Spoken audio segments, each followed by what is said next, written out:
گواہی کا مسئلہ نہیں تھا، میں نے تو چال چلی تھی تم کو بلانے کے لیے، تم کو پھنسانے کے لیے۔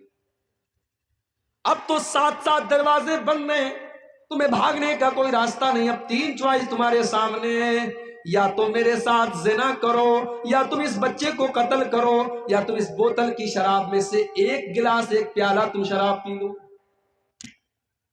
اس نے سوچا زنا کرنا بہت بڑا پاپ ہے، بچے کو قتل کرنا اس سے بھی بڑا پاپ ہے، شراب کو پینا ان دونوں کے مقابلے میں ہلکا پاپ ہے، ہلکا گناہ ہے۔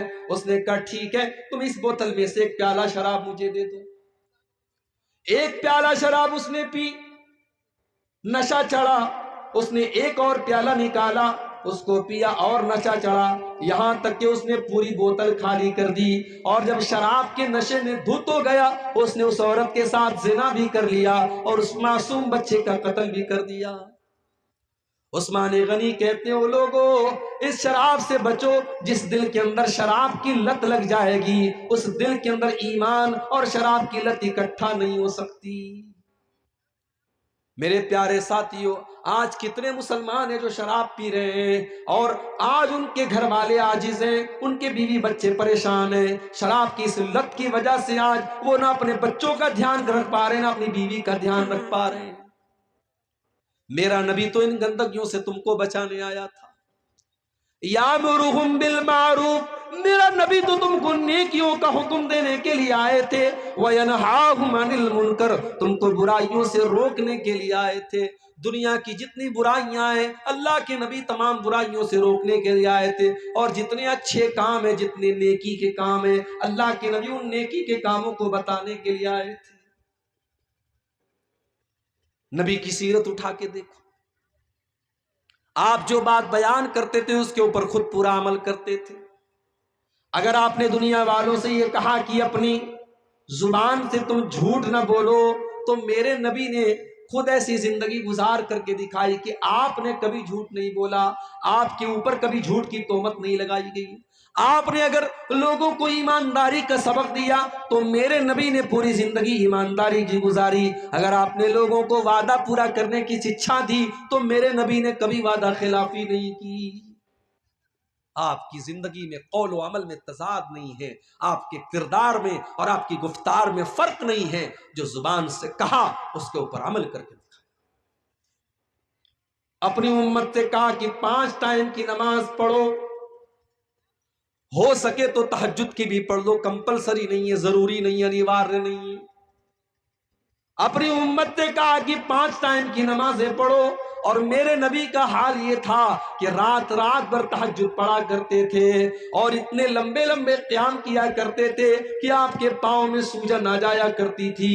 اور کبھی اماں عائشہ اگر پوچھ بیٹھتی تھی کہ اے اللہ کے نبی، آپ کو اتنی عبادت کرنے کی کیا ضرورت ہے، تو اللہ کے پیارے نبی فرماتے تھے افلا اکون عبدا شکورا، اے عائشہ کیا میں اپنے رب کا شکر گزار بندہ نہ بنوں؟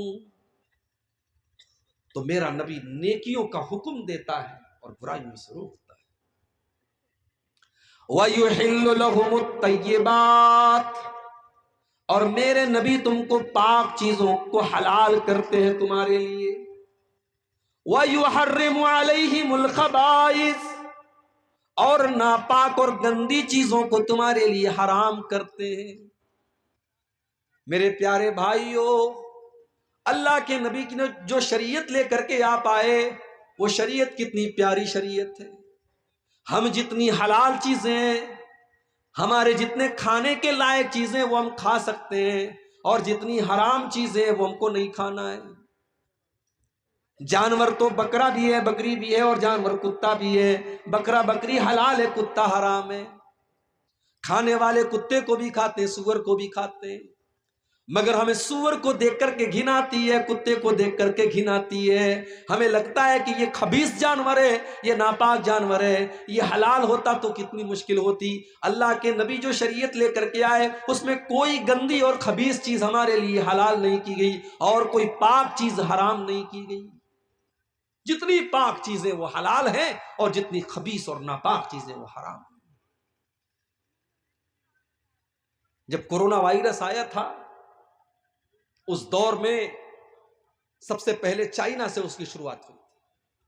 تو چائنا کا ایک شہر ہے، وہاں بہت بڑی مارکیٹ ہے جہاں مختلف جانوروں کے گوشت بکتے ہیں. اس وقت جب کورونا وائرس ہمارے انڈیا میں نہیں آیا تھا، چائنا میں شروع ہوا تھا.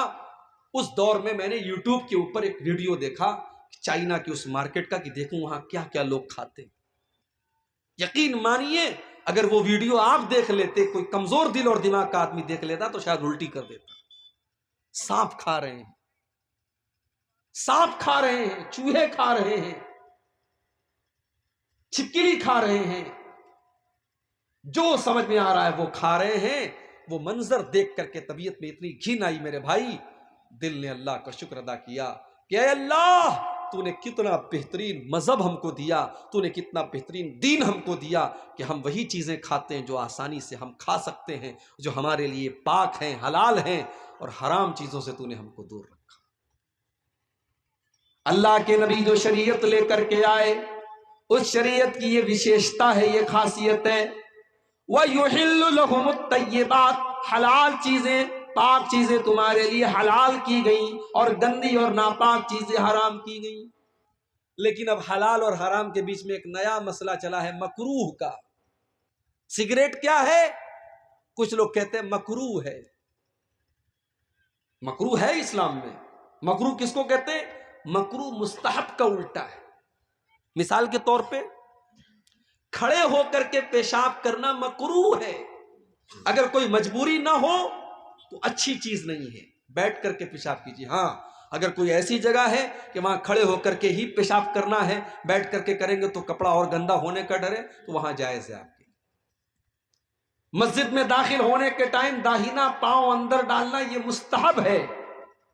مسجد سے نکلنے کے ٹائم بایاں پاؤں پہلے نکالنا مستحب ہے. اب اسی کا الٹا آپ کریں تو یہ مکروہ ہے.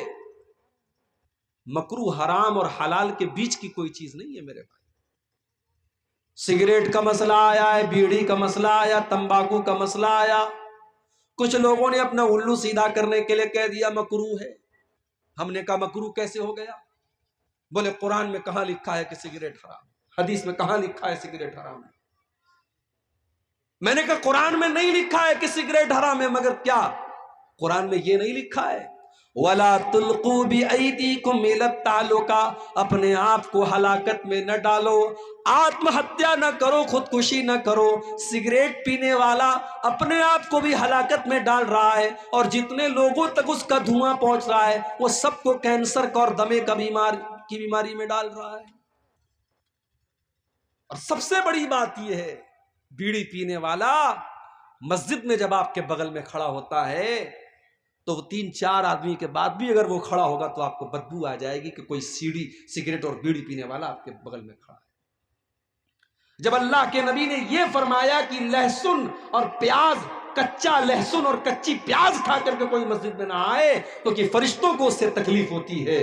میرے بھائیوں، اگر فرشتوں کو کچے پیاز اور کچی لہسن کی مہک سے تکلیف ہو سکتی ہے تو بیڑی اور سگریٹ کی مہک تو اس سے زیادہ بری ہوتی ہے. کیا فرشتوں کو اس سے تکلیف نہیں ہوتی؟ ہم نے اپنے مطلب کے لیے مکروہ قرار دے دیا. حرام ہے یہ سگریٹ، حرام ہے یہ بیڑی، اور حرام ہے یہ تمباکو. میرے پیارے ساتھیوں، ہر وہ چیز جو آپ کے بدن کو، آپ کے شریر کو، آپ کے اخلاق کو، آپ کے مال کو برباد کرے، وہ چیز شریعت کے اندر حرام ہے. بیچ کا راستہ مت نکالیں. وَيُحِلُّ لَهُمُ الطَّيِّبَاتِ، ہم نے تم کو وہ نبی دیا ہے جو پاک چیزوں کو تمہارے لیے حلال کرتے ہیں اور ناپاک چیزوں کو تمہارے لیے حرام کرتے ہیں. کبھی کبھی ایسا بھی ہوا، ایک جانور اللہ کے نبی کے دور میں ملتا تھا، گوہ نام تھا اس کا، عربی میں اس کو زبن بولتے ہیں. گو کا جانور حلال تھا مگر اللہ کے نبی کو پسند نہیں تھا. آپ کے سامنے گو کا گوشت آیا، آپ نے کہا کون سے جانور کا گوشت ہے؟ بتایا گیا گو کا گوشت ہے. آپ نے کہا میں نہیں کھاتا، مجھے پسند نہیں ہے، تمہیں کھانا ہو تم کھا لو. آپ نے جائز تو قرار دیا مگر آپ کی اپنی طبیعت کو وہ پسند نہیں تھا، اس لیے شریعت کے مسئلے کے حساب سے گو کا جانور حلال ہے، کھا سکتے ہیں. تو شریعت میں تمام پاکیزہ چیزیں حلال ہیں اور تمام پاکیزہ چیزیں حرام ہیں. اور آگے بڑھیے، وَيَزَوْ عَنْهُمْ اسرہم والاغلال التی کانت علیہم، اور میرے نبی نے ان بوجھوں کو، ان رسم و رواج کے ان زنجیروں کو تم سے ہٹا دیا جو تمہارے اوپر تھی. بہت ساری رسم و رواج